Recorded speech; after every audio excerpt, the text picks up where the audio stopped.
It to me, it's really amazing to see how Stellantis has absolutely no idea how to deal with the American market.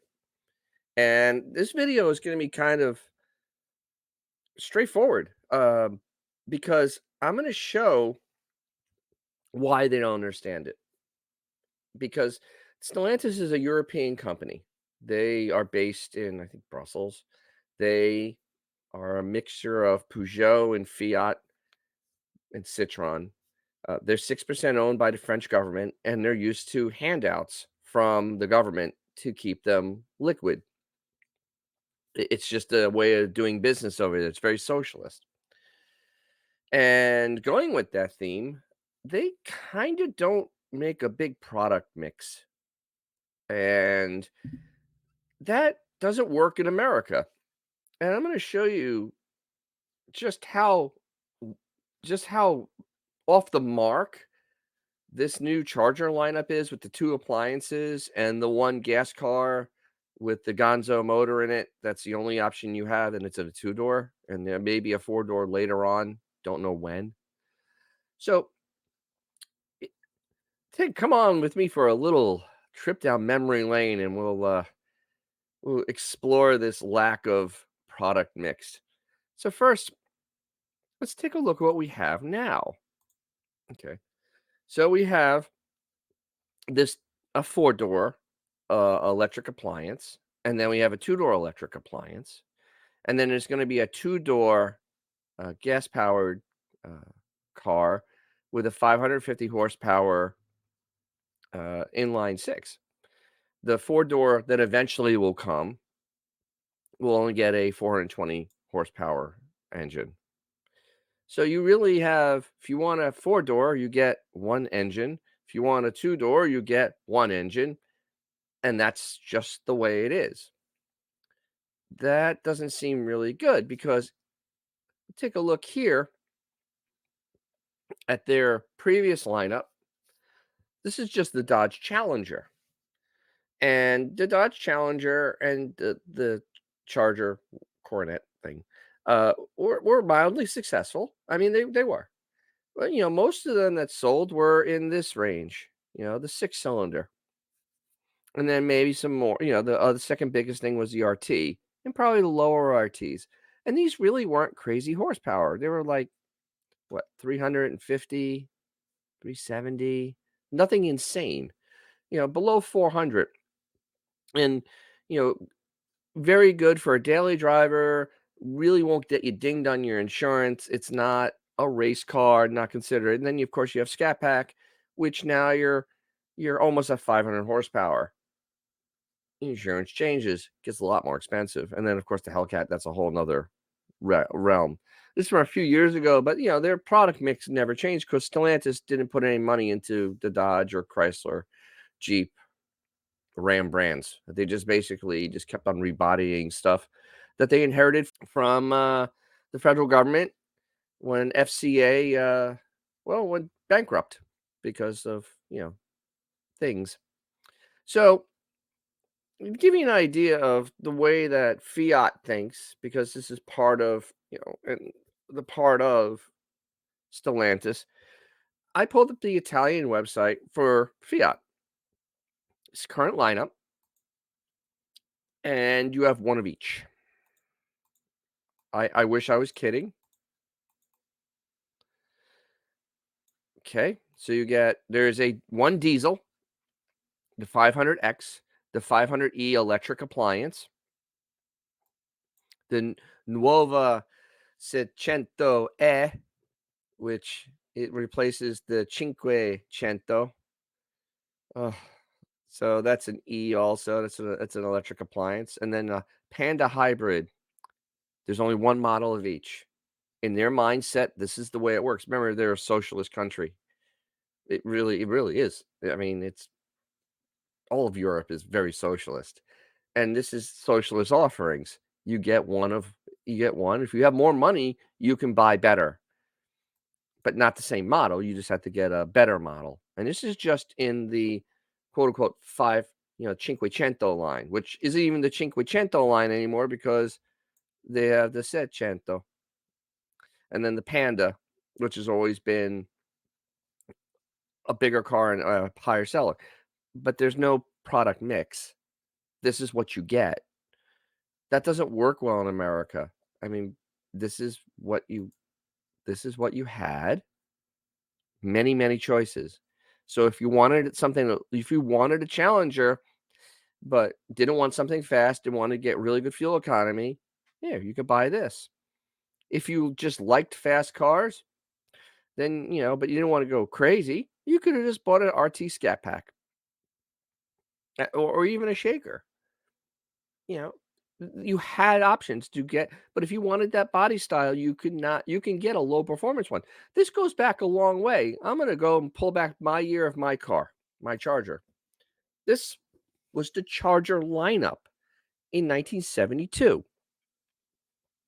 There was basically 3 different cars, okay? So you have the Charger Coupe, the cheapest one, and the base engine on that was a slant 6.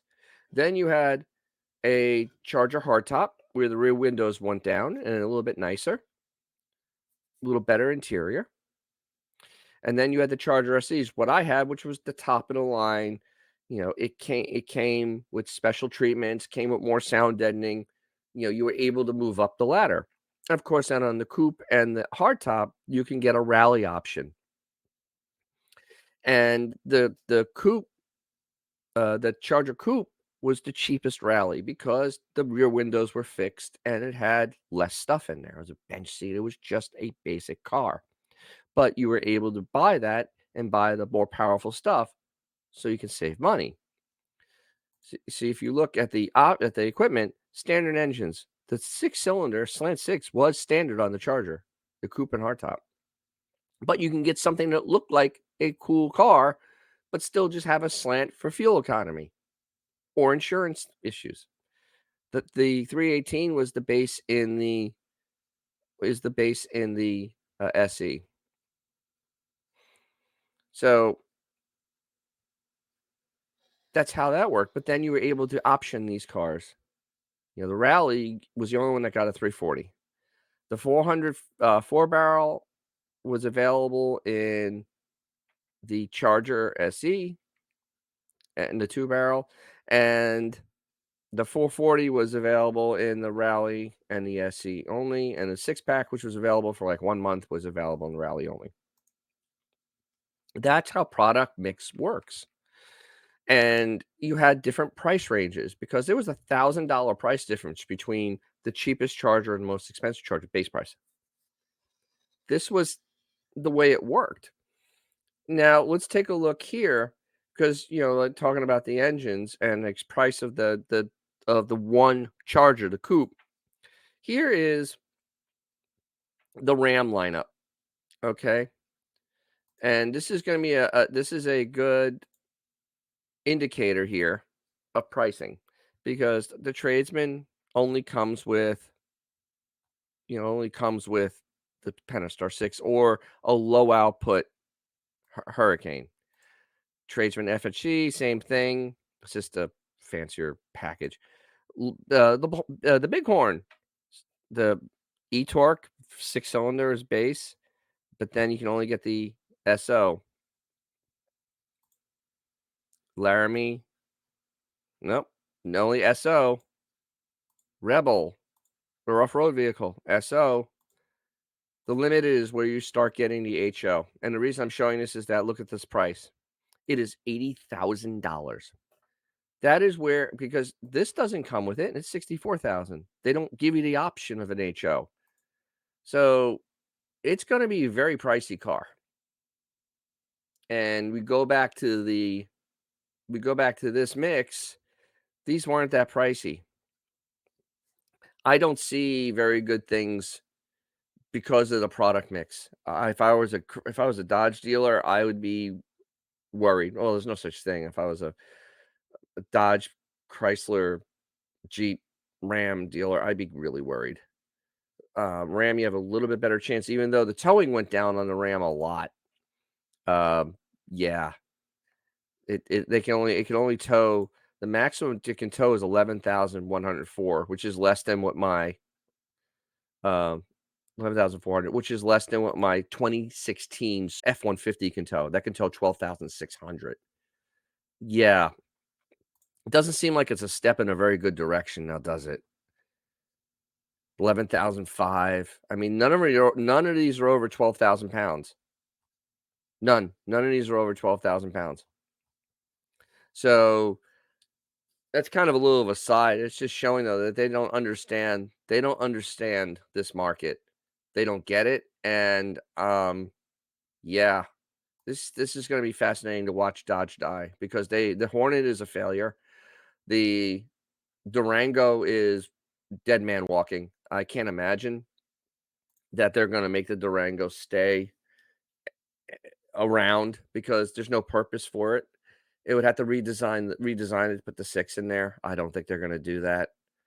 So, they're a car division that has gonna have 2 electric things, 1 coupe, 1 sedan, and a Hornet thing that no one wants. Yeah. So this doesn't look very promising for the Dodge division of Stellantis, and overall, the way the Stellantis works, I can't see this this actually being a good idea in the long run. So, with that sobering news, well, I'll say goodbye for today, and thank you for watching this point. If you got something from this, please hit that like button. If you didn't, thank you for watching this point. Is always subscribe because I like doing stuff on older cars. I will talk a little about the new stuff because hey, it affects us all. Please comment. I love comments. I love positive, not even positive comments, just comments that make me think. That's always the best, and I do respond. Also, I know that you can share these for free, and I'm very, very excited when it does happen. So, with that, if you have a cool old classic car, something kind of different, or something that's just kind of fun, take it out. You may make someone's day, including your own. And I'll catch you down the road.